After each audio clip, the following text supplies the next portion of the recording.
Hello dear student, कैसे आप सब लोग। जैसे हमने आपसे वादा किया था कि हमारी क्लासेस चल पड़ेंगी, ये आपका लेक्चर नंबर 1 है। लेक्चर नंबर 1 है किसका? स्पेक्ट्रोस्कोपी का, जिस लेक्चर का नाम है inadequacies of Bohr and Bohr Sommerfeld atomic model. आपको पता है कि बोहर ने एक एटॉमिक मॉडल दिया था। मॉडल क्या था? उस मॉडल के अंदर मैं आपको समझाऊं, बोहर ने क्या था, एक एटॉमिक मॉडल दिया था। बोहर नामक वैज्ञानिक से, मैं आपसे पेन का कलर बदल लूं, ठीक। बोहर एक वैज्ञानिक थे, उनका नाम आप जानते होंगे। इन्होंने एक एटॉमिक मॉडल दिया था। एटॉमिक मॉडल सिंपल था, कोई खतरनाक एटॉमिक मॉडल था नहीं। आप जानते हो क्या कि प्लस होता है बीच में, जिसे न्यूक्लियाई बोलते हैं, ठीक। और इलेक्ट्रॉन्स इसके चारों तरफ क्या करते हैं? रिवॉल्व करते हैं। ये सब आपको पता है, ठीक है। और बोहर ने कुछ बातें बताई थी। ये क्या था? Bohr's atomic model. ये क्या था चांद मेरे? Bohr's atomic model. ये था बोहर का एटॉमिक मॉडल था, ठीक। इसकी कुछ बातें थी। वे बातें क्या थी, देखो मैं आपको बताऊं।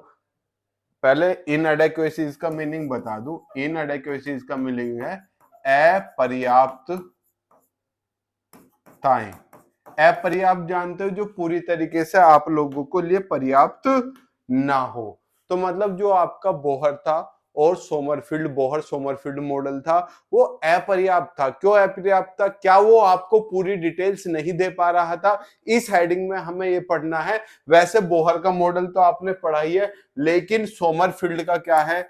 सोमरफील्ड का एटॉमिक मॉडल क्या है? सोमरफील्ड ने कुछ नहीं किया था। ये जो सर्कुलर ऑर्बिट है ना, इन्हें इलिप्टिकल कहा था। उसने कहा था बोहर का जो नियम है वो सही है, लेकिन उसमें सर्कुलर ऑर्बिट ना होके इलिप्टिकल ऑर्बिट होंगे। पूरा हमारा ये है भी पूरा का पूरा सोमरफील्ड एक्सटेंशन के नाम से, कि सोमरफील्ड ने बोहर के जो मॉडल था उसमें क्या एक्सटेंशन किया, क्या बढ़ोतरी की। लेकिन वो पढ़ने से पहले हमारे सिलेबस का पहला टॉपिक ये है, हम आपसे इसकी चर्चा करेंगे, ठीक। जैसे मैं आपसे चर्चा करूं, हेडिंग आपकी यही है, क्या?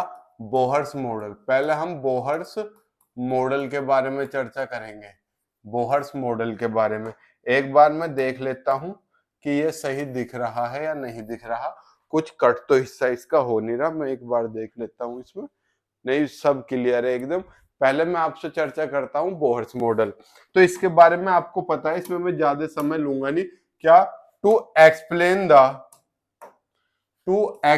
The stability of the atom, मतलब एटम की स्टेबिलिटी को एक्सप्लेन करने के लिए Niels Bohr proposed a quantum model of the atom. Niels Bohr ने एटम का क्या एक क्वांटम मॉडल पेश किया, जिसकी निम्नलिखित अवधारणाएं थी। क्या क्या? An atom consist of small and massive central core. आपको पता है बीच में एक द्रव्यमान वाली भारी कोर होती है, तो उसे क्या बोलते हैं? Nucleus, known as nucleus, around which electrons revolve, जिसके चारों ओर क्या घूमते हैं? इलेक्ट्रॉन्स घूमते हैं। The centripetal force required for the rotation is provided by the electrostatic attraction between the electron and the nucleus. Sir, खोपड़ी से बात समझ में नहीं आई। अरे यार नलायको, ये कह रहा है कि जो इलेक्ट्रॉन घूम रहे हैं, आपको पता है कोई भी चीज जब घूमती है तो उसे सेंट्रीपिटल फोर्स की आवश्यकता होती है। सर, ये सेंट्रीपिटल फोर्स क्या है? अरे नलायको, अभिकेंद्रीय बल। जब भी कोई चीज गोल गोल घूमती है तो उसे सेंट्रीपिटल फोर्स की आवश्यकता होती है, mv²/r। v क्या है? उसका वेग। r क्या है? त्रिज्या जिस पथ पे घूम रही है। तो उसे घूमने के लिए सेंट्रीपिटल बल की आवश्यकता होती है। यो मिलेगा कहां से? यो मिलेगा उसे आकर्षण बल से। किस किस के बीच? न्यूक्लियस के और इस इलेक्ट्रॉन के बीच एक आकर्षण बनना लगेगा। वही आकर्षण बल किसका काम करेगा? सेंट्रीपिटल फोर्स का। तो यहां आगे हमें एक चीज और ऐड करनी है, दैट इज का मतलब होता है अर्थात। घूमने के लिए जो सेंट्रीपिटल फोर्स है mv²/r, वो किसके बीच मिल रहा है? इन दोनों के आकर्षण बल से। आकर्षण बल आपने पढ़ा कूलाम के नियम से, क्या? F बराबर 1/4 pi epsilon not Q1 Q2 बटे R स्क्वायर। तो कितना 1/4 पाई एप्सिलॉन नॉट Q1 की जगह पे इलेक्ट्रॉन है और Q2 की जगह पे नाभिक है। अरे यार, नाभिक का द्रव्यमान अपना जो उसका वो है द्रव्यमान संख्या वो Z है, तो जितने प्रोटॉन होंगे वही Z है। मान लो 10 प्रोटॉन है तो Z की संख्या क्या होगी 10। और जितना एक प्रोटॉन पर आवेश होता है उतना ही इलेक्ट्रॉन पर होता है, तो 10 प्रोटॉनों पर कितना आवेश होगा 10 ही। तो इसका अगर मैं Z मान लू, परमाणु क्रमांक, द्रव्यमान संख्या नहीं बोलते उसे, सॉरी परमाणु क्रमांक बोलते हैं, केमिस्ट्री थोड़ी सी वीक है। तो Z इस पर टोटल आवेश हो जाएगा, तो EZE अपॉन R स्क्वायर। समझिए, ये उसे घूमने के लिए जो अभिकेंद्रीय बल है वो इलेक्ट्रॉन और नाभिक के बीच आकर्षण बल से प्राप्त होता है। नेक्स्ट देखो, the electron are permitted to circulate only in those orbit in which the angular momentum of the electron is an integral multiple of h। मतलब क्या है, h तो प्लांक नियतांक आप जानते हो। सर क्या इलेक्ट्रॉन सभी कक्षकों में घूमते हैं? नहीं चांद मेरे, चांदनी भी कहीं चांदनी बुरा मान जाए, इलेक्ट्रॉन केवल उन्हीं कक्षा में घूमते हैं जिनका कोणीय संवेग h/2 पाई। ये यहाँ पे हमारे से नहीं, टाइपिंग वाले से मिस्टेक हो गई है। यहाँ पे क्या होना चाहिए h/2 पाई, कि h/2 पाई से पूरा पूरा कट जाना चाहिए। कोणीय संवेग का सूत्र क्या होता है, यहाँ भी लिखो, दैट इज mv तो होता है रेखीय संवेग, कोणीय में कोण बनने लगता है तो त्रिज्या आ जाती है तो r आ जाता है, तो कोणीय संवेग mvr इक्वल टू h/2 पाई से पूरा पूरा कट जाए, यानी कि इसका इंटीग्रल मल्टीपल हो तो nh/2 पाई, ये भी लिखना है। ठीक है, यहां तक हमारी कहानी खत्म। अब आओ next point, while revolving in the orbits. जब ऑर्बिट में घूमता है, एक समस्या होती जी सर, जब ऑर्बिट में घूम रहा तो कोई दौड़ता है तो वो एनर्जी नहीं निकालता। अरे यार, हमारी भी एनर्जी कम होती जाती है, तो इलेक्ट्रॉन घुचड़ घुचड़ घुचड़ घुचड़ ऐसे घूमेगा, फिर छोटा होता होता होता लास्ट में नाभिक में आके गिर पड़ेगा और नाभिक का अस्तित्व ही खत्म हो जाएगा। ठीक, लेकिन ऐसा नहीं है। देखो क्या बताया था बोहर ने बताया था, while revolving in the orbits, जब इलेक्ट्रॉन ऑर्बिट में घूमता है, an electron does not radiate energy, वो एनर्जी रेडिएट नहीं करता, एनर्जी नहीं निकालता। These non radiating orbits are called stationary orbit. यही ऑर्बिट जिनमें एनर्जी नहीं निकाल रहा, इनका नाम भी रख दिया, नामकरण भी कर दिया, इन्हें क्या बोलते हैं, स्टेशनरी ऑर्बिट्स बोलते हैं। माइक भी ऑन है, कई बार जब लाइव क्लास लेता था पहली बार ऐसा हो जाता था, लाइव क्लास ले ली और माइक कनेक्ट ही नहीं है, बड़ी दिमाग खराब होता था। An atom can emit or absorb radiation in the form of photons. यो भी आपको पता है कि कोई भी एटम है वो क्या कर रहा है, निकाल रहा है एनर्जी या एब्जॉर्ब कर रहा है। वो केवल किस फॉर्म में करेगा, फोटॉन्स की फॉर्म में। और फोटोन की एनर्जी क्या होती है, E बराबर h nu. Only when an electron jumps from one orbit to another orbit. जब कोई भी इलेक्ट्रॉन एक ऑर्बिट से दूसरे ऑर्बिट में जाता है, हायर ऑर्बिट में जाता है, तो वो एनर्जी एब्जॉर्ब करके जाता है और वहां कितनी देर रुकता है, 10⁻⁸ सेकंड तक। अब ये है ऑर्बिट से, ये इलेक्ट्रॉन इससे इसमें गया, ठीक, तो यहाँ केवल 10⁻⁸ सेकंड तक रुकेगा और फिर एनर्जी रिलीज करता हुआ वापस नीचे आएगा। और एनर्जी किसकी फॉर्म में रिलीज करेगा चांद मेरे, फोटॉन्स की फॉर्म में। समझे? तो ये हमारा एक अच्छा सा, मतलब बोहर ने क्या दिया था, एक लॉ दिया था। बोहर के सारे आप क्या समझिए, नियम पढ़िए। अब बोहर से आगे जो आपका टॉपिक आता है वो आता है inadequacies of Bohr and Bohr Sommerfeld model.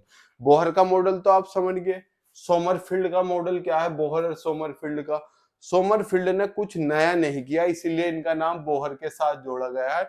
इन्होंने कहा कि बोहर के जो कमियां हैं, वो मेन कमी क्या है, बोहर ने मानना हमारे जो इलेक्ट्रॉन घूमता है वो सर्कुलर घूमता है, वृत्ताकार। क्योंकि वृत्ताकार नहीं घूमना चाहिए, क्या घूमना चाहिए, इलिप्टिकल, घुचुड़ घुचुड़ ऐसे ना घूम के ऐसे घूमता है, समझिए, अंडाकार ओवल शेप में। तो पहले हम पढ़ते हैं इसका। Bohr's theory explain only the series spectra of the simplest hydrogen atom. आपने पढ़ा होगा hydrogen spectra, Lyman बामर Paschen bracket फुंड, सुना है इंटर में? नहीं सुना, इसमें सुन लोगे आगे, कोई दिक्कत नहीं है। जो आपका क्या था, बोहर का जो ये था, जब इससे हमने स्पेक्ट्रा निकाल के देखा, वो हाइड्रोजन का निकाल के दिखा था, वो भी सिंपल वाले का, जिसमें केवल एक ही हो कहानी, 1h1 1s2 सॉरी।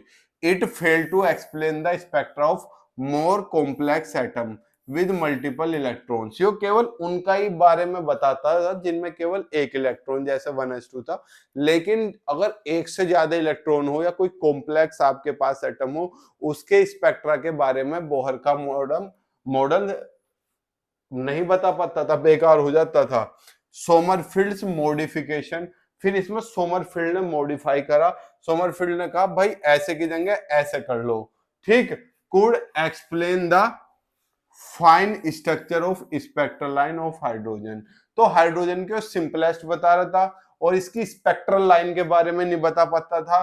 तो जब ये मॉडिफाई कर दिया तो हाइड्रोजन की स्पेक्ट्रल लाइन के बारे में भी बताने लगा। सर स्पेक्ट्रल लाइन क्या है? अगर आपको नहीं पता कमेंट बॉक्स में बताना, अगली क्लास में स्पेक्ट्रल लाइंस के बारे में एक्सप्लेन कर देंगे।